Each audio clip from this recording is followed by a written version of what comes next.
Buenas tardes para todos. En este espacio-tiempo vamos a plantear algunos casos clínicos para repasar algunas de las nociones que se dieron en el módulo de diagnóstico y tratamiento de las alteraciones auditivas en la edad adulta. Esperamos que estos casos sean entretenidos. Yo los voy a ir resolviendo, les voy a ir explicando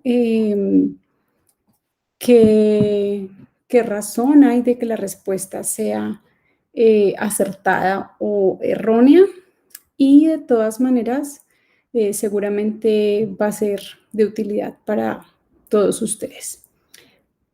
Vamos a comenzar. Tenemos entonces un paciente de 36 años que consulta porque ha venido presentando supuración purulenta intermitente de su oído izquierdo desde hace varios años. Y además viene sintiendo que está escuchando un poco menos por ese oído.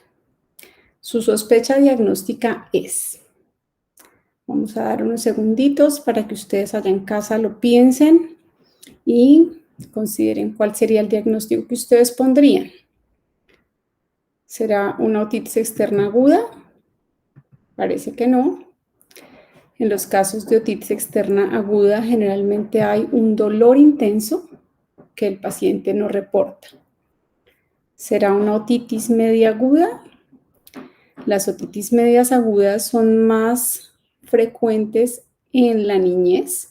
Es más raro que un paciente adulto presente una otitis media aguda, y además se acompañan también de dolor.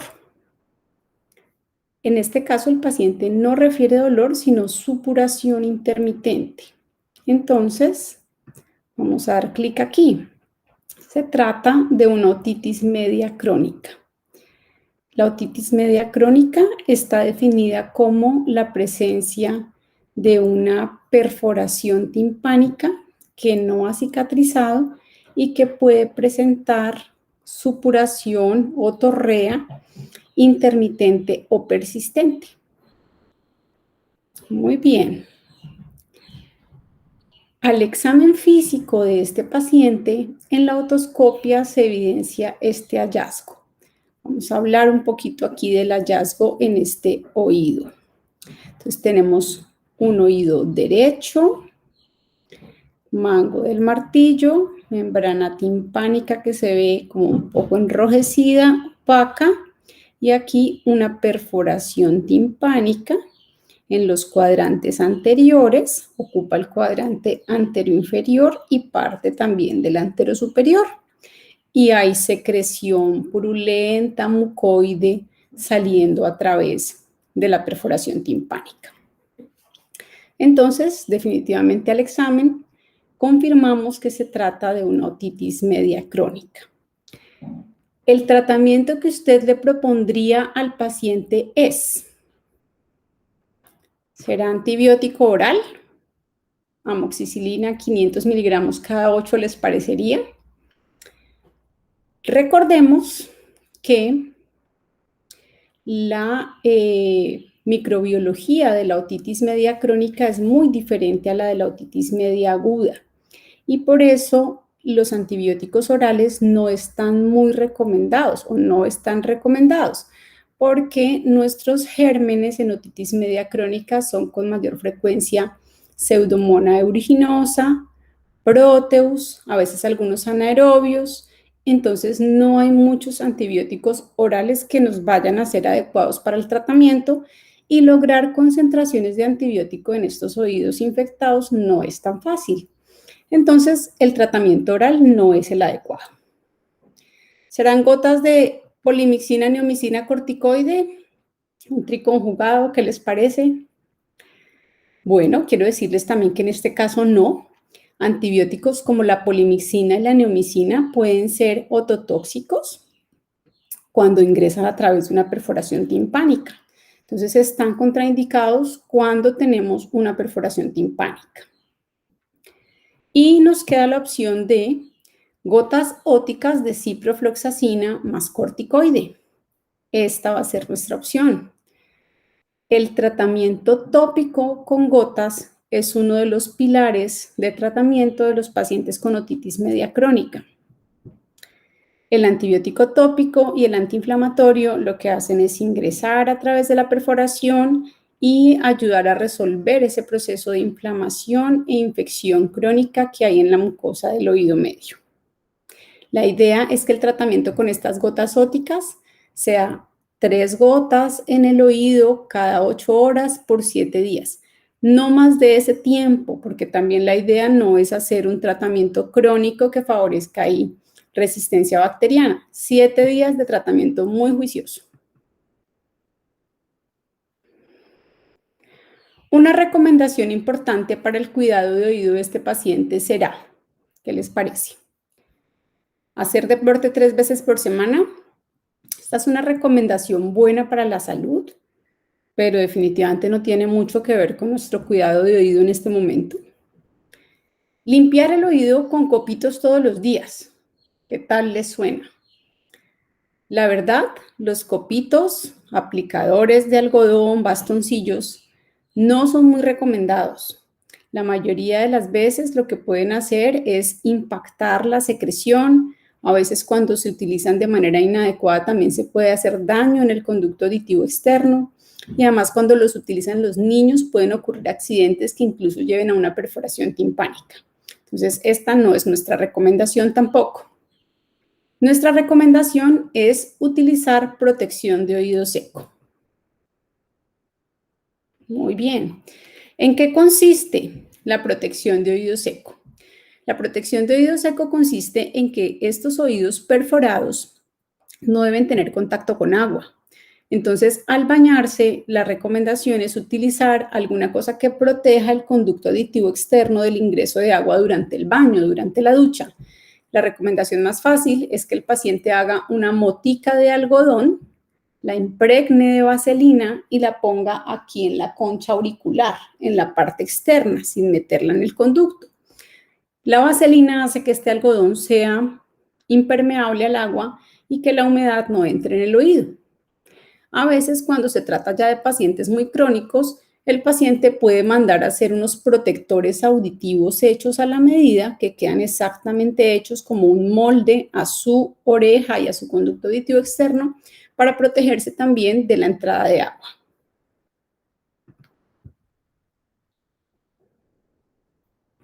Un procedimiento que puede practicarse para limpiar la secreción de oído y favorecer la resolución de la infección en este paciente es un paciente que le supura el oído, que le sale secreción con frecuencia. ¿Qué le podemos recomendar? ¿Un lavado de oído? ¿Qué consideran ustedes? El lavado de oído no es una medida que esté indicada en estos pacientes, por el contrario, está contraindicada. Si sospechamos que hay una perforación timpánica o hay una otitis media supurativa, no se debe realizar lavado de oído. Nuevamente, ¿limpiar el oído con copitos todos los días? Definitivamente no. Limpiar el oído solamente con una toalla de papel o una toalla de tela en la parte externa para limpiar la secreción que salga ahí nomás hacia afuera y no manipular el oído con nada más. Aspirar el oído por otorrino. Muy bien. Este es un procedimiento que nosotros los otorrinos llevamos a cabo con frecuencia en la consulta. Se llama aspiración de oído. Consiste en que viendo el conducto auditivo externo con la luz del fotóforo y un conito de otoscopia, generalmente para ayudarnos, se realiza una aspiración con una succión, quitando todos los detritus, secreción, líquido purulento que hay en el conducto auditivo externo, incluso a través de la perforación timpánica, para limpiar completamente esta secreción, favorecer que quede todo, digamos, limpio, sin secreción y que las gotas ópticas que el paciente vaya a utilizar puedan actuar de manera más adecuada en la mucosa del oído medio. Es un procedimiento sencillo que se hace sin ningún tipo de anestesia en el consultorio e incluso a veces se hace a repetición para lograr que estos oídos medios crónicos sequen adecuadamente.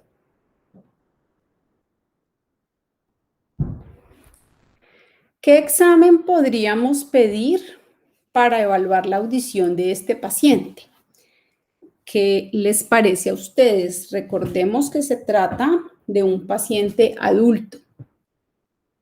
Entonces, pensémoslo un ratito. ¿Será una impedanciometría? La impedanciometría es un excelente examen que sirve para medir volumen del conducto auditivo externo, ver movimiento de la membrana timpánica y evaluar función de la trompa de Eustaquio, pero no nos sirve para evaluar audición en un paciente y menos un paciente con una perforación timpánica. Al haber una perforación timpánica, nuestra oliva de la impedanciometría del examen no logra sellar el conducto y no se logra realizar el examen. Unas autoemisiones acústicas, ¿qué opinan ustedes? Las autoemisiones acústicas son un examen electrofisiológico que evalúa principalmente la función de las células ciliadas externas en la cóclea. Está más indicado cuando vamos a estudiar, por ejemplo, la audición en los niños pequeños, porque es un examen electrofisiológico.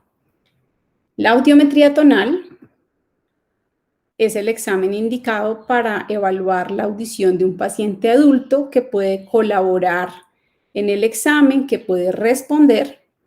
Entonces es un examen comportamental que requiere colaboración del paciente, que levante la manito cuando escucha por el oído derecho, por el oído izquierdo, los diferentes estímulos sonoros que están siendo presentados a través de los audífonos en una cabina sonoamortiguada. Es un examen también que casi todos conocemos. Entonces, ese sería. El paciente fue y se tomó su audiometría tonal después de hacerse su tratamiento con las gotas, tapar muy juiciosamente su oído con algodón y vaselina solo para bañarse, volvió, está mejor y nos trae esta audiometría tonal. La audiometría tonal mostró el siguiente resultado. ¿Usted lo interpreta cómo? ¿Será un resultado normal? Démosle una miradita aquí a esta audiometría. Recuerden que tenemos siempre oído izquierdo en azul, oído derecho en rojo, vía aérea y vía ósea. ¿Será este un examen normal? Definitivamente no. La normalidad está hasta 20 decibeles, que es esta lineecita que estoy como trazando aquí con el señalador. No sé si les es posible verla, 20 decibeles. Nuestra audición del oído izquierdo está normal. Entonces vamos a ir a las siguientes respuestas. Audición normal de oído izquierdo, audición normal de oído izquierdo. Bueno, las dos nos sirven. Ahora, oído derecho, hipoacusia mixta. Entonces tenemos vía ósea aquí, inicia como en 10 decibeles, pero después de 2000 Hz empieza a bajar y hay una caída en frecuencias agudas. Y vía aérea, miren, iniciamos aquí casi en 60 decibeles, está bastante alterada la transmisión del sonido a través de la vía aérea, pero la vía ósea también está afectada. Entonces, no es una hipoacusia neurosensorial, es una hipoacusia mixta. Tenemos compromiso conductivo en toda esta parte donde están separadas vía ósea y vía aérea y tenemos también una parte neurosensorial aquí en agudos. Entonces, una hipoacusia mixta del oído derecho con audición normal del oído izquierdo es nuestro resultado en la audiometría. Muy bien.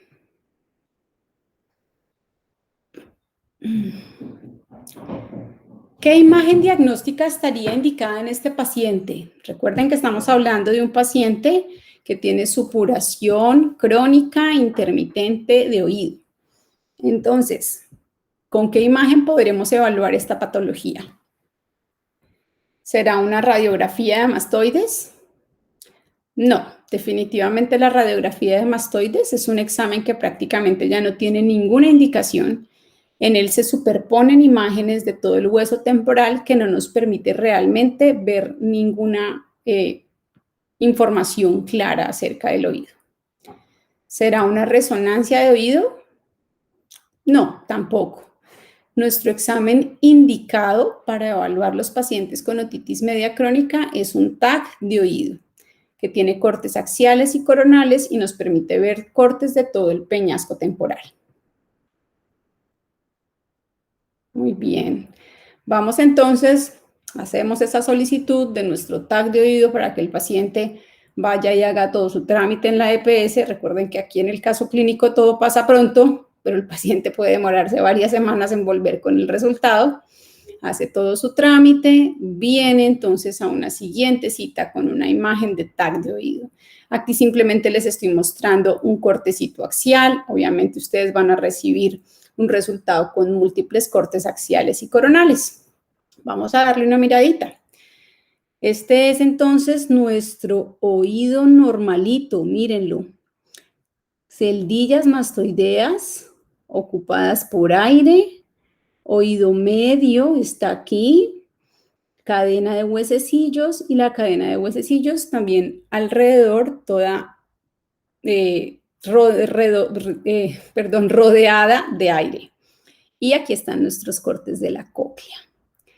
Y en este corte axial del otro oído, del oídito enfermo, tenemos una mastoides menos neumatizada, con menos celdillas, más parte ósea, digamos como ebúrnea, llamamos nosotros, sin neumatización.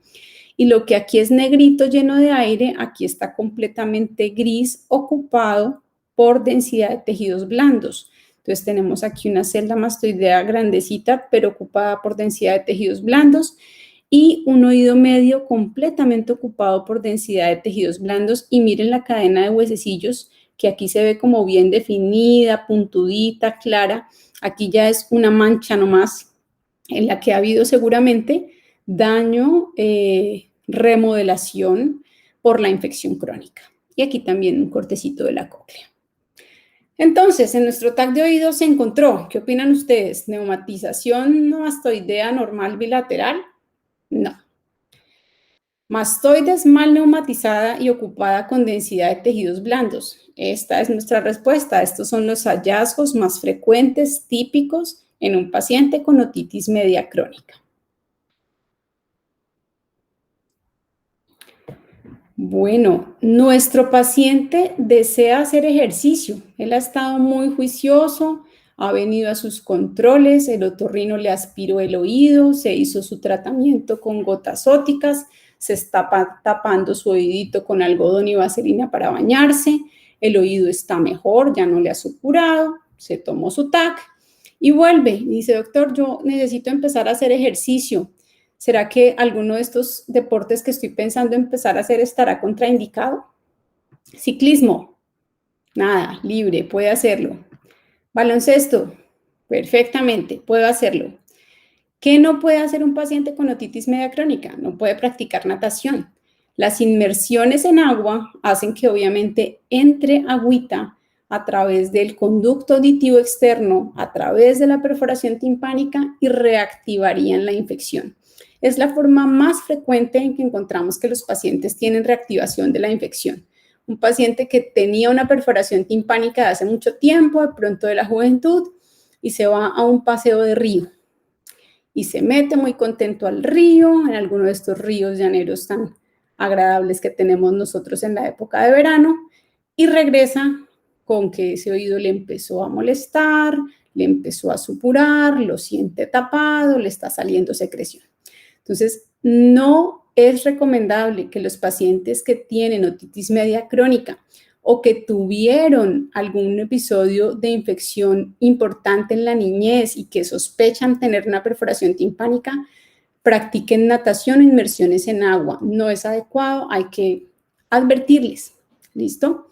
Entonces, esa recomendación importante. El procedimiento quirúrgico que más probablemente necesitará este paciente a mediano plazo es, esto ya es de nuestra parte de otorrino, pero pues se los dejo como información general, timpanostomía y tubos de ventilación. No.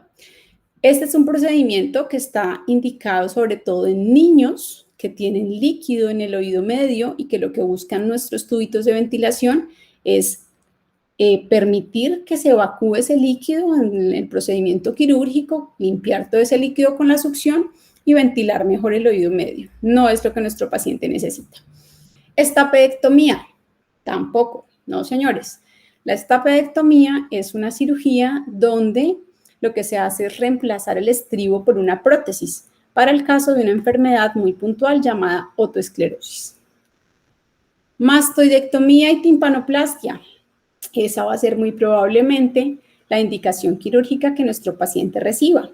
La mastoidectomía es una cirugía en la que se fresa todas esas celdillas mastoideas para lograr limpiar toda esa mucosa infectada que está en la mastoides y se busca comunicar el oído medio, el antromastoideo, para que quede ventilado de una manera adecuada.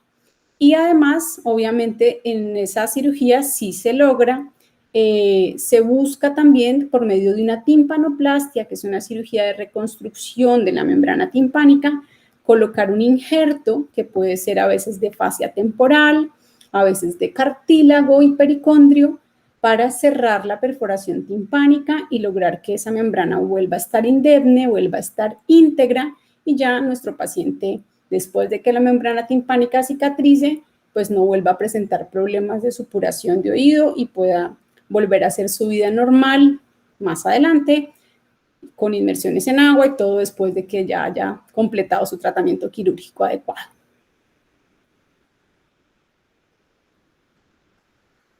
Bueno, los felicito. Hasta aquí hemos llegado con este caso. Ahora ya se pueden considerar unos expertos en otitis media crónica. Vamos a hacer una pequeña pausita activa, estírense un poquito, respiren profundo, tomen agüita si están en su casa descansando y vamos a arrancar en unos segundos con un nuevo caso.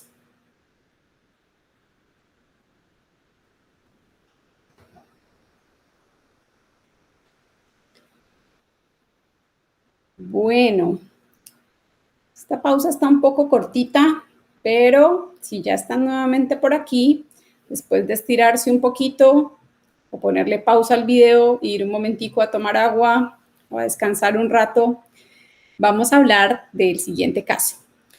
Este es un paciente de 65 años que consulta porque no está escuchando bien. Está notando dificultades. Tiene dificultades para la comunicación. Le está tocando pedirle a sus hijos que le repitan. A veces no entiende lo que le están diciendo. Escucha como que le hablan, pero no sabe claramente qué le dijeron. O le toca acercarse, ir hasta donde la persona está para escucharle. O a veces entiende cosas parecidas, pero no exactamente lo que era. El diagnóstico más probable es audición normal. ¿Será normal que tengamos tantas dificultades para escuchar y para la comunicación y el lenguaje? No mucho. Obviamente vamos a ir presentando todos un poquito de pérdida de audición con la edad, pero no es tan normal que tengamos dificultades. Hipoacusia congénita, ¿qué opinan? La hipoacusia congénita es la pérdida de audición que está presente al nacimiento. Entonces, rara vez un paciente que tiene hipoacusia congénita, digamos que ha llegado hasta los 65 años con audición normal y en ese momento empieza a presentar molestias. La hipoacusia congénita es más un diagnóstico de los niños, de enfermedades que se manifiestan en la niñez o algunas son genéticas, pueden manifestarse un poco más adelante. Nuestro diagnóstico más probable es presbiacusia. Presbiacusia es la pérdida de audición ocasionada por el envejecimiento. Resulta que con el paso del tiempo, nuestro oído, así como todas las estructuras de nuestro organismo, se va desgastando. Y algunas de las cosas que se van desgastando en el oído son las células ciliadas del oído interno. Algunas van desapareciendo, van sufriendo muerte celular programada, se van acabando. También se van acabando algunos componentes neuronales del octavo par y empezamos a perder audición. También está muy relacionada la presbiacusia con el deterioro que vamos presentando por la edad con la exposición a ruido. Entonces es muy importante tratar de evitar el ruido fuerte, cuidar nuestros oídos para el futuro. Al examen físico de este paciente que consulta porque no está escuchando bien, usted encontró en la otoscopia esta imagen. Primero empecemos pensando, ¿es un oído derecho o un oído izquierdo el que nos está mostrando la imagen? Recuerden lo que hemos hablado, mango del martillo dirigido hacia adelante, cono luminoso también hacia adelante, articulación incudestapedial aquí en la parte postero superior. Este es un oído derecho, solamente nos está mostrando esta imagen el oído derecho. ¿Lo considera otitis media con efusión? No, no, no. La otitis media con efusión es una enfermedad más de los niños y es presencia de líquido en el oído medio que haría que la membrana timpánica se vea opaca, no haya brillo, se ven a veces incluso niveles hidroaéreos o burbujas detrás de la membrana timpánica. Y además es principalmente una enfermedad de los niños. Cuando hay presencia de líquido en el oído medio de un paciente adulto, debemos revisar que allá donde está desembocando esa trompa de Eustaquio en nuestra nasofaringe no haya una masa, no haya algo que pueda estar tapando y que sea la causa de que acumule líquido. Entonces es importante. ¿Esta otoscopia la consideramos normal? Perfecto, es una otoscopia normal.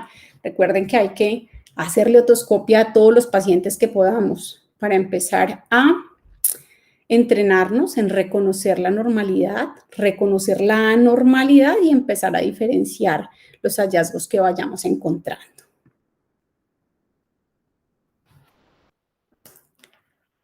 Los exámenes más indicados para evaluar la audición de este paciente son, recuerden, es un paciente de 65 años que está consultando porque tiene dificultades para entender, para comunicarse, hay que repetirle. ¿Qué exámenes serán los que vamos a solicitar para estudiar la audición de este paciente? ¿Serán unas otoemisiones acústicas? Piensen ustedes en su casa durante unos segundos. No. Las otoemisiones acústicas son un examen electrofisiológico que lo que evalúa es la función de las células ciliadas externas, se utilizan en el tamizaje auditivo neonatal, pero no son el examen, digamos, inicial para evaluar la audición de un paciente adulto. Potenciales evocados auditivos, ¿será? Los potenciales evocados son también un examen electrofisiológico donde no se requiere respuesta del paciente, sino que se recogen una serie de ondas con electrodos de superficie similares a los que se utilizan en electroencefalografía y lo que se hace es evaluar la presencia de unas ondas que describen, digamos, el paso de la información desde el oído interno hasta el tronco cerebral. No es tampoco este el examen inicial para evaluar un paciente con pérdida de audición adulto. Nuestros exámenes iniciales serán audiometría tonal y logoaudiometría. La audiometría tonal, ya ustedes van siendo unos expertos. Es nuestro examen donde en una cabina sonoamortiguada nos pasan estímulos sonoros, evalúan la vía ósea, la vía aérea y nos dan un reporte de audición en múltiples frecuencias evaluadas, desde frecuencias graves hasta frecuencias agudas. Y la logoaudiometría también muy importante. Es recomendada utilizarla en los pacientes de la tercera edad para complementar el estudio porque evalúa principalmente las habilidades comunicativas. ¿Qué tantas dificultades puedo estar yo teniendo para la discriminación del lenguaje, para entender las palabras? Entonces, la logoaudiometría es un examencito muy útil cuando tenemos estos pacientes con pérdida de audición en la edad adulta, tercera edad. Bueno, el paciente fue y se hizo su audiometría tonal y nos mostró este resultado en la siguiente cita. Tenemos aquí, en este eje, intensidad en decibeles y en este eje las diferentes frecuencias en hercios que son evaluadas durante la audiometría. Aquí está el 20, que siempre lo vamos a buscar como uno de los puntos de corte importantes. Mírenlo acá. Tenemos un poquitico aquí como en 20 las frecuencias graves, pero a partir de 1000 Hz una caída importante. 1000 está como en 40 decibeles, 2000 está como en 60 decibeles y 3000 está como en 80 decibeles y 4000 incluso más abajo. Este resultado de audiometría, ¿usted lo interpreta como audición normal? La audición normal, habíamos dicho ya, creo que para este momento todos lo tenemos claro, está entre 0 y 20 decibeles. No. Hipoacusia conductiva bilateral. En nuestros exámenes de audiometría, la hipoacusia conductiva se ve como una vía ósea conservada aquí en la parte de arriba y una vía aérea mucho más abajo que muestra, digamos, o que evidencia un gap, una brecha entre la vía ósea y la vía aérea. No es eso lo que tenemos en este paciente. Aquí, como ven ustedes, nuestras vías ósea y aérea están pegaditas. Se trata de una hipoacusia neurosensorial bilateral, muy simétrica, muy parecidos los dos oíditos. Muy bien.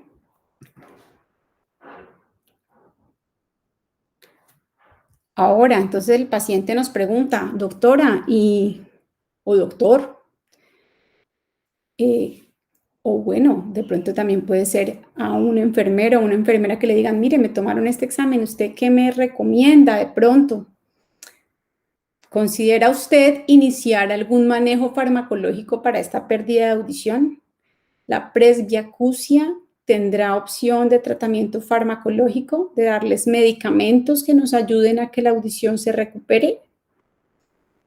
¿Será que es adecuado darles algunas gotas ópticas triconjugadas, de esas que traen corticoide, antibiótico? ¿Les parece? No está indicado. Nuestra otoscopia la vimos completamente normal, no había ningún proceso de infección del oído externo, no se considera necesario dar ninguna gotas ópticas. Extracto de ginkgo biloba. El extracto de ginkgo biloba es un medicamento que a veces los otorrinos utilizamos, es un extracto de una planta que ha mostrado un ligero beneficio en algunos pacientes con tinnitus o con vértigo, pero no está indicado en el manejo de la presbiacusia, no va a cambiar la audición del paciente. Entonces, importantísimo para que lo tengamos claro desde ahora y se lo podamos también hacer saber a nuestros pacientes. La pérdida de audición que se va dando por la exposición a ruido y por el envejecimiento no tiene tratamiento farmacológico. No hay manera de volver el tiempo atrás y recuperar esas células ciliadas que ya se dañaron. Hay que cuidar la audición desde la juventud para que podamos tener una buena audición en la tercera edad. Vamos al siguiente paso. Aquí van a entrar a trabajar seguramente muy juiciosamente con este paciente unos profesionales que son vitales para la parte del manejo de la salud auditiva, que son las audiólogas, los audiólogos. La rehabilitación de este paciente será más probablemente con cirugía de oído. ¿Qué opinan ustedes? ¿Qué me cuentan? A ver, ¿qué opinan en su casa? Bueno, la cirugía de oído realmente es una solución para las pérdidas de audición que son de tipo conductivo. Las cirugías otológicas principalmente sirven para cerrar una perforación timpánica, arreglar una cadena osicular que está funcionando mal, cambiar ese estribo que está pegado allá por una autoesclerosis. Es más, digamos, están relacionadas con la solución de las hipoacusias conductivas. Implante de conducción ósea será una opción para este paciente. Recuerden que los implantes de conducción ósea, tal vez lo nombramos brevemente en alguno de los módulos anteriores, incluyen colocar un tornillito o un imancito en el hueso para que sea el receptor de la estimulación sonora que se transmite por la vía ósea. Se utilizan sobre todo en pacientes que tienen secuelas de otitis media crónica, cavidades de cirugía grande de oído crónico como mastoidectomías radicales, que a veces de pronto imposibilitan la adaptación de audífonos convencionales, pacientes con infección crónica de oído, un oído que supura crónicamente, que no se puede adaptar adecuadamente a audífonos convencionales. Pero en este paciente vimos que no había como ningún antecedente importante y su otoscopia era normal. La rehabilitación de este paciente será más probablemente con audífonos convencionales. Este proceso de rehabilitación y de uso de los audífonos no es un proceso siempre tan fácil. Es muy importante que el paciente esté motivado, que lo desee, que quiera escuchar mejor, que esté consciente de que de pronto necesita la rehabilitación auditiva. Es un proceso de adaptación, como dijimos, no es que yo me lo pongo hoy el audífono y ya perfecto todo, ¿no? A veces les molesta el ruido, tienen que adaptarlo con la audióloga, es un proceso. Entonces hay que ser muy juiciosos en explicarle al paciente. Lo ideal es que si hay una pérdida de audición bilateral, la adaptación de los audífonos sea bilateral. Siempre es mejor escuchar por dos oídos que por uno. Entonces, este será un proceso que juiciosamente las audiólogas llevarán y efectivamente cuando el paciente se adapta bien a sus audífonos, funciona maravillosamente. Logra una comunicación más fácil, más adecuada, recuperar su autonomía, les va muy bien. Felicitaciones por segunda vez en este módulo, en este espacio de tiempo. Ahora ya son unos expertos en presbiacusia. Muy bien. Vamos a tomarnos nuevamente ese descansito de unos pocos segundos. Yo sé que de todas maneras ver a veces tanto de estos videos puede ser un poquito tedioso. Estamos limitados en esta época de la pandemia de COVID-19 a que muchas de estas interacciones de educación sean virtuales. Entonces, pues a todos nos hace falta un poquito ese conectarnos de verdad, vernos. Vamos a descansar un poquito del computador unos segundos para ahorita tomar un poquitico de energía para un nuevo caso.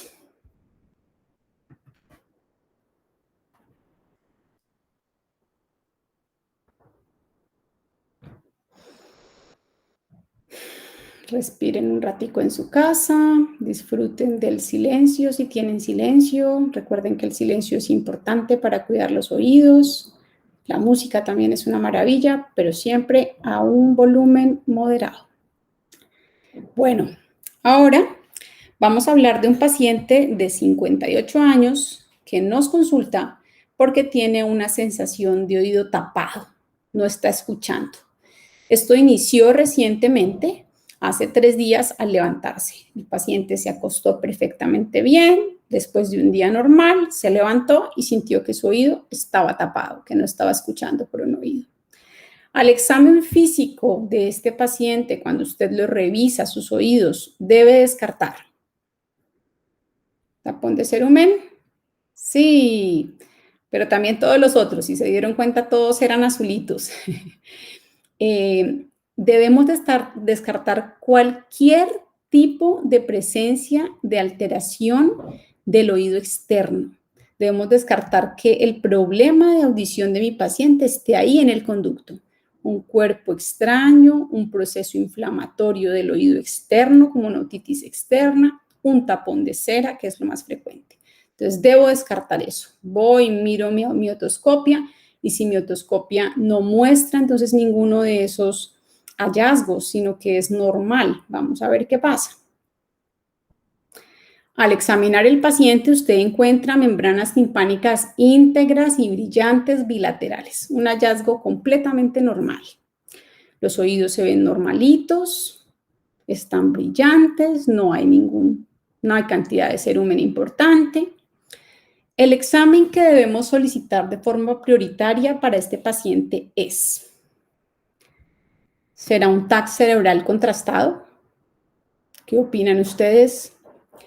Es frecuente que a veces de pronto hagamos esto. Si nuestro paciente tiene pérdida de audición de inicio súbito en un oído sin ningún otro síntoma y la otoscopia es normal, el TAC cerebral contrastado no es la imagen que debemos tomar o el examen que debemos tomar de forma prioritaria. ¿Será importante que tomemos un cuadro hemático y una BSG? Tampoco. Los laboratorios de rutina, de acuerdo a la guía de tratamiento para la hipoacusia súbita, no están indicados como primera medida en los pacientes con hipoacusia súbita. Una audiometría tonal. Vuelve la audiometría tonal. Es un examen fácil de hacer, económico. Debemos buscar a una fonoaudióloga o una audióloga, enviar al paciente. Si tenemos además una hipoacusia súbita, ojalá esto se haga pronto. Yo sé que a veces la respuesta, el tiempo de respuesta de las EPS en nuestro país puede a veces ser demorado. Si tenemos una sospecha de que ahí está pasando algo raro en ese oído, porque la otoscopia es normal, pero el paciente no está escuchando, hagamos consciente al paciente que esa audiometría tonal debe hacerse pronto. Es un examen relativamente económico y nos puede ayudar con el diagnóstico para iniciar tratamiento rápidamente. Bueno, nuestro paciente siguió la recomendación y fue y se hizo su audiometría tonal. Esta es la audiometría tonal del paciente y nos trae el resultado. ¿Cómo considera usted que está la audición del oído derecho? Aquí tenemos nuevamente 20 decibeles, trazamos una rayita, miramos, oído derecho representado en rojo, está normal. Y ahora volvemos, el oído izquierdo. El diagnóstico audiológico del oído izquierdo, que es el oído que el paciente tiene afectado, ¿cuál es? ¿Será una hipoacusia conductiva? Recuerden, en el examen de audiometría, la hipoacusia conductiva se ve como una vía ósea conservada entre 0 y 20 decibeles y una vía aérea afectada por debajo de 20, separadas ellas dos por una brecha o gap. No es una hipoacusia conductiva. ¿Será una hipoacusia mixta? En la mixta están la vía ósea afectada y la vía aérea afectada también, pero más abajo todavía habiendo un componente conductivo entre las dos. Tampoco se trata de esta. Es una hipoacusia neurosensorial.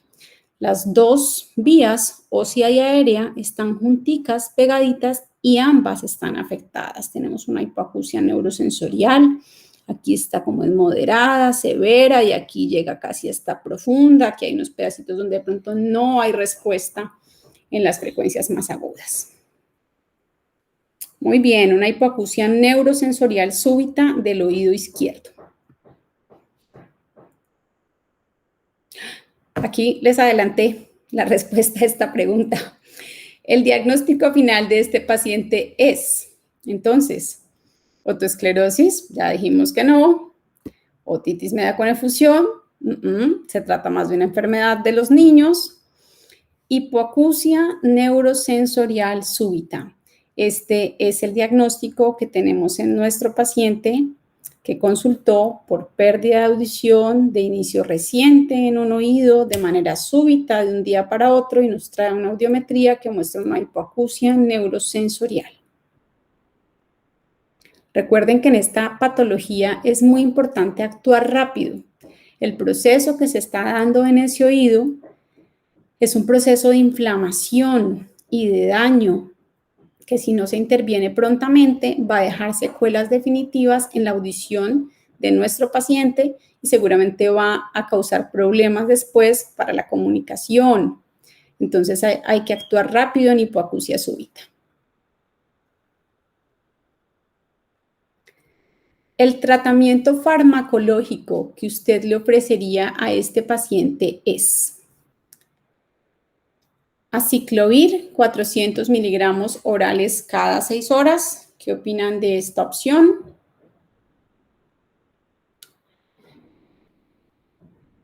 La guía de tratamiento para hipoacusia súbita considera que no deben darse medicamentos antivirales, vasodilatadores o antiinflamatorios como parte del tratamiento inicial de un paciente con hipoacusia súbita. Entonces, naproxeno 250 miligramos cada 8 tampoco va a ser. El tratamiento inicial que propone la guía es que si el paciente lleva menos de 2 semanas de haber iniciado el proceso, se dé un curso corto de corticoides a dosis de 1 miligramo por kilogramo día, 7 días. Ahí está entonces la opción que vamos a tomar. Muy bien. Entonces damos un curso corto de corticoides, iniciamos 1 miligramo por kilogramo día, calculando, por ejemplo, que nuestro paciente pese 60 kilos, 60 miligramos de un corticoide como la prednisolona, después del desayuno, bien desayunaditos porque es bastante agresivo con nuestra parte digestiva, y el paciente se hizo su tratamiento muy juiciosamente. También hay otras posibilidades de corticoides orales, metilprednisolona o de Deflazacort. El paciente regresa a las 2 semanas tras haber terminado el tratamiento con el corticoide oral y trae una audiometría de control con hallazgos sin cambios. Se hizo una semana de tratamiento con su corticoide oral, regresó a una cita de control entonces terminando la segunda semana y la audiometría está igual. Hipoacusia neurosensorial moderada, severa de oído izquierdo y audición normal de oído derecho. La conducta que vamos a tomar con este paciente es explicar al paciente que ya no hay ninguna solución, que no hay nada que hacer, que ese oído ya se perdió. No, tampoco. Apenas han pasado 2 semanas, todavía se puede hacer mucho por ese oído. Ofrecer terapia con oxígeno hiperbárico. ¿Qué opinan de esta? En las guías de tratamiento para esta patología, la terapia con oxígeno hiperbárico es una posibilidad, pero sobre todo en las primeras 2 semanas. Que nuestro paciente ya terminó 2 semanas y no ha habido mejoría después del tratamiento con corticoide oral. Lo vamos a remitir al otorrino. Primera vez que aparece eso. Bueno, lo mandamos al otorrino, perfecto. Que se vaya a ver qué le van a hacer en ese oído. Nuestro paciente fue al otorrino, quien le programó y le realizó una serie de 4 infiltraciones intratimpánicas de corticoide. Entonces, esto es un procedimiento con anestesia tópica, se coloca silocaína dentro del conducto auditivo externo, se espera que se duerma la membrana timpánica, la gran mayoría de las veces se hace bajo visión microscópica, muchas veces en salas de cirugía, que es donde tenemos microscopio, o en algunos lugares hay microscopio disponible en los consultorios de otorrino. Se hace entonces la infiltración de un corticoide que puede ser dexametasona o metilprednisolona y está indicado, según la guía de tratamiento, hacer una infiltración intratimpánica semanal hasta por 4 veces para tratamiento de la hipoacusia neurosensorial súbita. El paciente terminó este tratamiento con el otorrino y en la audiometría de control se evidenció mejoría parcial con un cambio de promedio de tonos puros. Esto es de una sigla en inglés que es Pure Tone Average. En las audiometrías lo van a ver, nos hacen un promedio con 500, 1000 y 2000, que son generalmente las frecuencias que tienen que ver más con los sonidos del lenguaje. El PTA entonces del paciente estaba en 61 y pasó de 61 a 48. Mejoró, ¿no es cierto? Mejoró un poco. ¿Pero es una audición normal? No, no es una audición normal. Seguramente todavía con esa audición en 48 es posible que el paciente tenga algunas dificultades. Su recomendación para el paciente es valoración por otorrino para manejo quirúrgico. No, ya dijimos que la mayoría de las veces las cirugías en otorrino van a ayudarnos en hipoacusia conductiva. El caso de las hipoacusias neurosensoriales súbitas, pues son neurosensoriales y no hay posibilidad de tratamiento con cirugía. Explicarle al paciente que no hay ninguna solución. Ay, no, aquí hay un error, perdón. La idea era que la respuesta correcta es enviar al paciente para valoración por audiología para amplificación con audífonos. Vean, en cualquier momento puede uno equivocarse. Es importantísimo que si el paciente no tiene recuperación completa, sea evaluado por una audióloga. Si el paciente sigue teniendo después dificultades para la audición por ese oído, si no puede ubicar bien la fuente de sonido, si no escucha bien porque de todas maneras no tuvo una recuperación completa, debe todo el tiempo animarse a los pacientes a que hagan una consulta con la audióloga para ver la posibilidad de adaptación de un audífono para recuperar la audición, corregir, rehabilitar la audición de ese oído que quedó con una secuela, digamos, parcial. A veces incluso hagamos lo que hagamos, tratamiento oral, tratamiento intratimpánico, más o menos el 50% de los pacientes con hipoacusia neurosensorial súbita recuperarán completamente y otros quedarán de todas maneras con un poquito de pérdida de audición secuelar. Bueno, si quisiéramos evaluar con una imagen diagnóstica a este o a otro paciente que nos consulte por una hipoacusia neurosensorial asimétrica, tenemos audición normal en un oído y una pérdida de audición importante en el otro oído. La imagen para descartar una patología retrococlear quiere decir detrás de la cóclea, del nervio auditivo para allá. La imagen indicada sería radiografía de mastoides, ya dijimos que no, ¿no es cierto? No se utiliza casi para nada, no tiene prácticamente ninguna indicación en este momento. ¿TAC cerebral contrastado? No, no estamos buscando, digamos, nada a nivel cerebral, estamos buscando más bien alguna alteración en la parte de la vía auditiva. La idea es que en el paciente que queremos descartar una patología retrococlear, podríamos hacer una resonancia cerebral con énfasis en el ángulo pontocerebeloso. La resonancia cerebral que nos permite ver toda la imagen del sistema nervioso central y ese énfasis en el ángulo pontocerebeloso, muchas veces con el contraste, nos permite ver muy claramente las estructuras del oído interno, nos permite ver la salida del octavo par craneano, el paso por el conducto auditivo interno y descartar, por ejemplo, la presencia de un tumor que puede ser, digamos, con frecuencia un tumor benigno, como un neurinoma del acústico, como causa de una hipoacusia neurosensorial asimétrica. Bueno, y hasta aquí llegamos con estos 3 temas que hemos revisado el día de hoy por medio de casos clínicos. Espero que haya sido un mecanismo agradable para ustedes. Ahora ya también son unos expertos en hipoacusia súbita. Y la idea es que todos estamos en este proceso de construcción del conocimiento. En medicina todo va cambiando con el tiempo, salen nuevas tecnologías, hay nuevas maneras de evaluar las cosas, hay tratamientos nuevos. Cuando yo me gradué de la Universidad de Otorrino todavía no se hacía con mucha frecuencia, por ejemplo, infiltraciones intratimpánicas. Entonces, todos estamos en este proceso de actualizarnos, de aprender, de ir teniendo siempre las mejores herramientas para atender a nuestros pacientes. Para el caso de este tiempo que ustedes han dedicado a lo de las alteraciones auditivas, les agradezco mucho. Yo sé que esto va a redundar en bien de los pacientes que ustedes atiendan y cualquier cosa que necesiten de mi parte, quedo muy atenta. Ya he compartido mis contactos en varias de las presentaciones. Muchas gracias por la atención que prestaron hasta este momento.